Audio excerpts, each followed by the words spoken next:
Mirándome a mí las respuestas. Ok.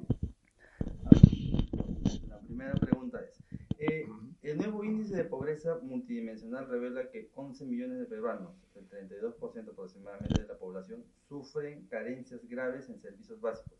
¿Se podría decir que el Estado ha estado subestimando la pobreza real del país durante décadas?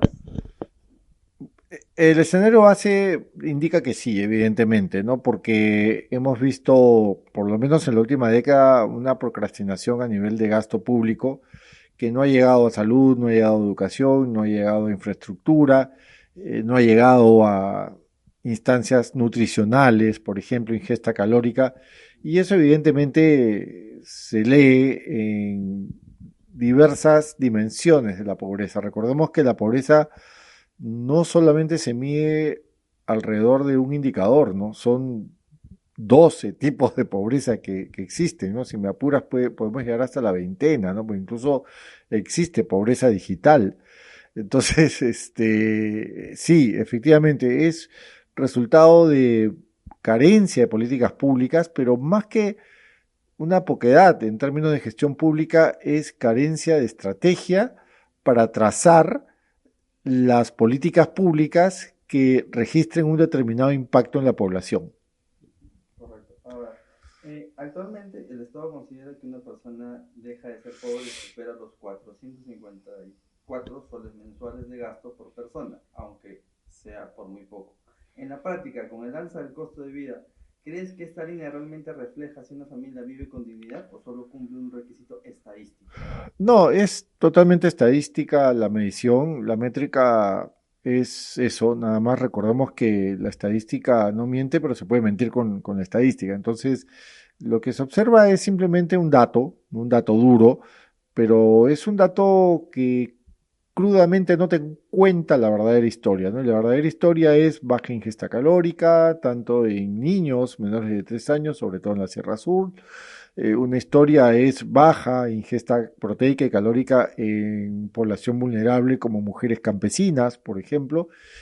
Baja horquilla o rangos en políticas de vivienda, ¿no? De vivienda pública digna, o baja horquilla o rango en inversión en infraestructura hospitalaria de alta complejidad, o incluso ¿no? Inversión en infraestructura educativa, ¿no? Sobre todo en colegios de alto rendimiento, por ejemplo.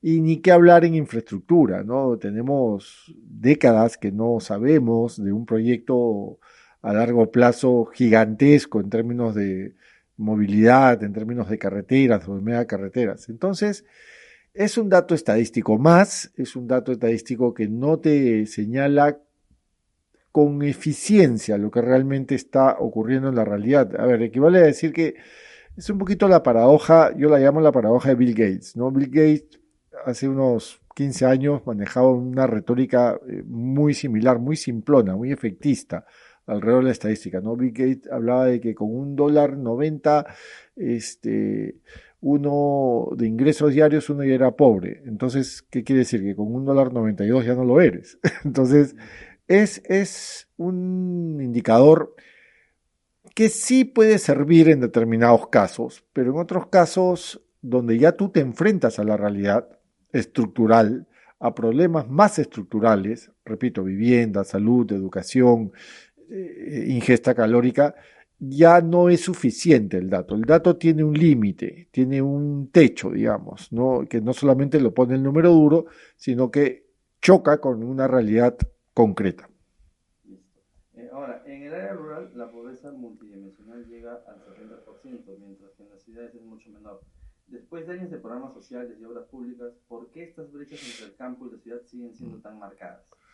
Porque a nivel urbano y a nivel rural también, la calidad del gasto tiene que ser observada, ¿no? Una cosa es la cantidad de gasto, ¿no? Que, bueno, puede dar portada a determinados medios oficiales, pero la calidad es lo que, al final, es lo que destaca. Y con calidad me refiero, pues, a hospitales de alta complejidad, a colegios de alto rendimiento, a megacarreteras, túneles, puentes, viaductos, etcétera. y a políticas públicas de alto impacto en función al bienestar social, ¿no? Políticas públicas de género, políticas públicas de ingesta proteica, políticas públicas que además registren un nivel de trazado. Y también esto tiene que ver con la carencia de reformas presupuestales, de reforma en la gestión de presupuesto. El Ministerio de Economía y Finanzas, desgraciadamente, y actualmente no está en capacidad de dibujar o diseñar, como los economistas llamamos KPIs, ¿no? O indicadores de performance, que le permitan al MEF trazar la efectividad, la eficiencia y la eficacia de determinada política pública. No existe eso ahorita en el MEF.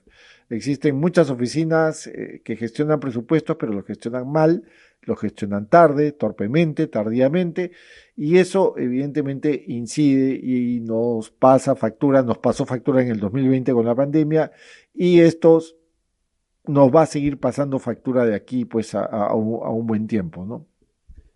Ahora, el Perú tuvo años de crecimiento económico superiores al 4 o 5% anual y reducción de pobreza monetaria, pero aún así, hoy 11 millones presentan privaciones básicas.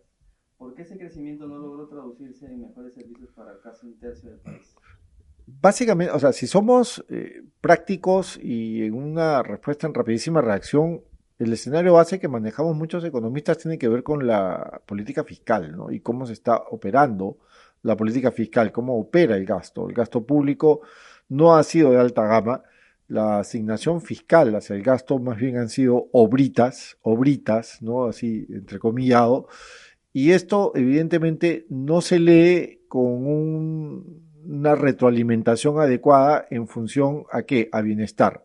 Por más que el término sea relativo, ¿no? Por más que el bienestar económico sea un término medio gaseoso, esto no ha tenido un correlato en el bienestar económico, sobre todo de hogares de bajos ingresos, de bajos a medios ingresos inclusive, porque recordemos también que esta poquedad, ¿no? Fiscal también tiene un impacto en hogares supuestamente, entre comillas, de clase media, donde en cualquier momento esa horquilla poblacional, muestral poblacional, puede pasar al rango de hogar de bajo ingreso o familia pobre. O sea, en un hogar de clase media te enfermas o necesitas ir urgentemente a operarte de la vesícula u operarte de una apendicitis y ya son 7.000, 8.000, 10.000 soles, si no tienes seguros, que esta familia no tiene. Entonces, automáticamente pasa al umbral de pobreza. Entonces, la medición nuevamente tiene que ser muy precisa con los datos y no solamente con los datos, sino con el trazado, con el seguimiento de los datos. Y lo que ha provocado esa procrastinación, esa desidia, esa flojera, esa falta de reformas de gestión de presupuestos es lo que vemos hoy día, ¿no? Hogares extremadamente vulnerables y acompañado esto, y lo ha empeorado aún más, una clase política muy maltrecha, ¿no? Que no ha atendido estas necesidades tampoco.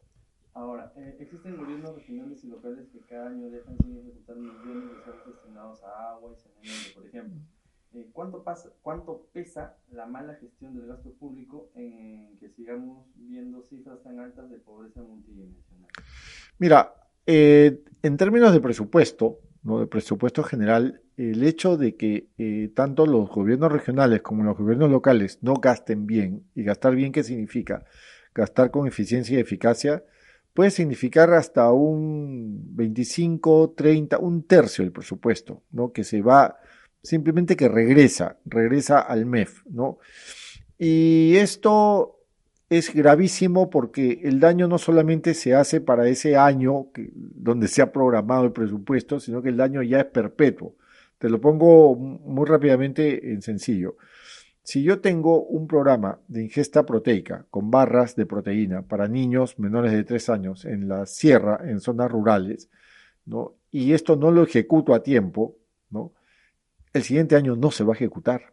No se va a ejecutar porque van a entrar otros proyectos que han estado en cola, o se cambia de ministro y el ministro cambia de cuadros, o se cambia de gabinete, o se cambia de presidente, ¿no? Que es lo habitual, ¿no? Y esto significa aún más cambios. Bien, eso ya no se va a ejecutar. Entonces, ¿qué pasa con esa población infantil o qué pasará con esa población infantil en 10, 15, 20 años? baja comprensión lectora, baja comprensión lógico-matemática, baja comprensión lógico-verbal, y vamos a tener, desgraciadamente, adultos sin la capacidad de generar espacios de productividad en el trabajo, súmale a eso la informalidad y espacios, evidentemente, de generar una economía competitiva.